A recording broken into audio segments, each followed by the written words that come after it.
Hello everyone, it's Kay here and I'm here today to share a lovely little thing that I've been working on. It's totally inspired by the very wonderful Andrea Artymaze here on YouTube, who went through the process of making a faux leather journal. And I was so taken with it. I've seen them done in the past and always thought it would be such a difficult thing to do, not really having watched anyone actually do the faux leather process. I'm just popping a little glue on here. I've got some stitching that is a little bit ropey. Anyway, sorry. That's the OCD in me coming out right there. And what this is two envelopes put together and then crushed up really strong. I couldn't do it, my hands weren't strong enough, so I had to get Gary to crush it and really go to town on it. Then you ink it and you layer your inking using distressed ink, and I actually put a little bit of bronze into mine, just thinking that it would just add another bit of texture. But you see the shading here, it's a bit dark here and there. I've got the light on so that you can see it in all its glory. It really is such a wonderful process to do. And then I stitched around it with my machine, incorporating the very last of this ribbon that I used on my previous project. And I didn't want to put anything on the front of the folder because I just wanted it to look like an aged piece of leather work, really. And it I don't know, it's one of these things, it's very tactile, and because it's two envelopes stitched together, it's actually very deceiving. I'm not saying, you know, you would be completely taken in by it, but it really is so realistic as to be quite incredible. I'm very taken with it, needless to say. However, we'll go on into the middle. I stitched the ribbon on, as I said, and just utilised it to tie around and have that bow in the front. And there you see the full effect of the weathering and the inking. It really is lovely. And then you open it up inside, and I've got one of the envelope pocket displays inspired by Wendy's Journal adventure. I believe that's the lady's name. And I've used the Tracy Fox little tea cards to pop into the envelope pockets. This is all made using envelopes. There's an awful lot of Artymaze here. I've used her digital papers and her tags. There's a lovely, oops, if I can get it out, a lovely little tag card there that you can journal on at the back if you would like to. Oh, come on, open up. Let's get you in there again. And then on this side, a tag that matches the square tag. It's all very lovely. I've stuck the tea card over wherever I felt it appropriate. I really didn't want to take anything away from Andrea's design work because it truly is lovely.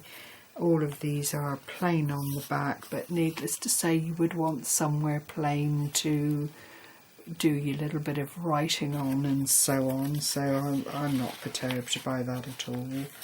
And then that is actually anchored down onto, if I go in a little bit, this is actually then anchored down onto the cover. And what I've also put in the larger pocket at the back here is one of my envelopes. I've not put any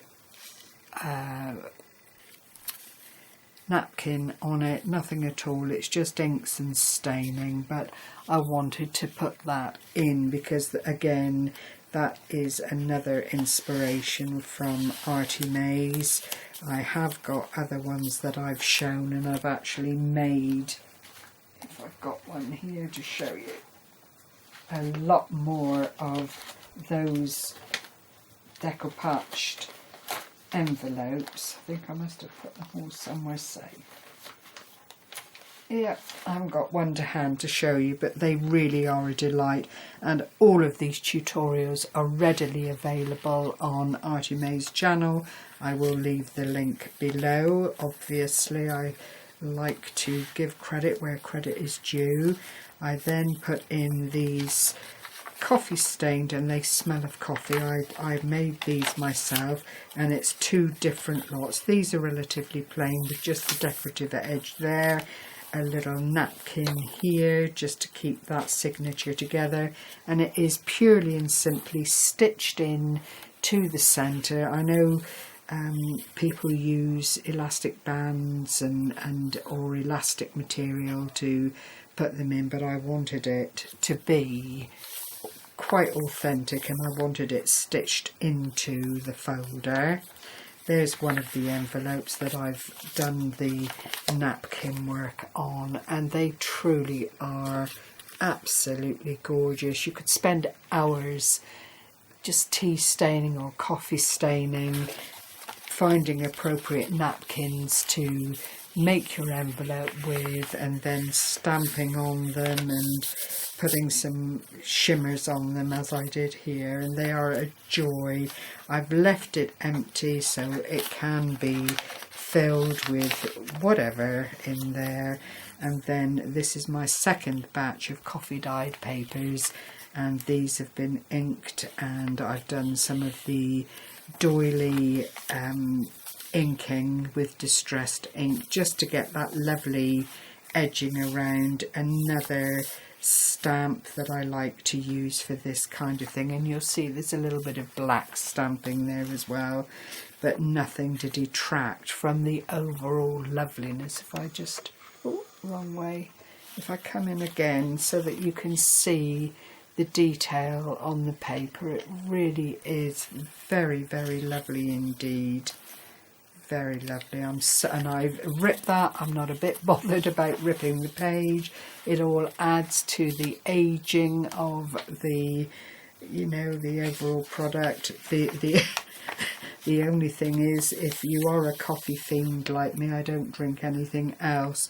The smell of the coffee is absolutely divine, and it does tend to stay in the paper, you know, I guess because you use it quite neat, and it just stays there. And that is the back of the aforementioned envelope, and then you have a very plain internal cover of the folder. I have got to do a little bit more Mod Podging here. I was planning to stick things down, but you know, I just like that so much. I've left it absolutely plain, so I will complete the process and put the Mod Podge on it just to authenticate it. It wasn't so important on the other side, and then all of the aforementioned papers are just stitched in as I stated, and you know, they just all come together really, really nicely. It's quite a sizable folder. If I tell you the measurements, because it is 2 brown postal envelopes, not the padded ones, the plain ones, so it's roughly 6 1/4 for the front and 8 3/4 in length, so it really is a lovely, lovely size. And then the ribbon just comes across like this, and because it is a sort of organza style ribbon, it bows up beautifully. You don't have to struggle for hours to get it to look halfway decent. It's very amenable to being pulled around, as you can see, and as long as you then fluff out the ribbon on the front, you just get that lovely finish to the bow, which I think is rather lovely really. So I hope you've enjoyed seeing my latest project. I will be going on to make more of these. I think it's such a lovely thing to do. It is timely for obvious reasons. You do have to allow layers to dry and that kind of thing, but for the outcome at the end of the day, I think it is wonderful. So as I say, thank you so much for sharing this time with me. I will be back with another video in the not too distant, and I've got a couple of more lovely shares to share with you. So take care everyone, bye bye for now.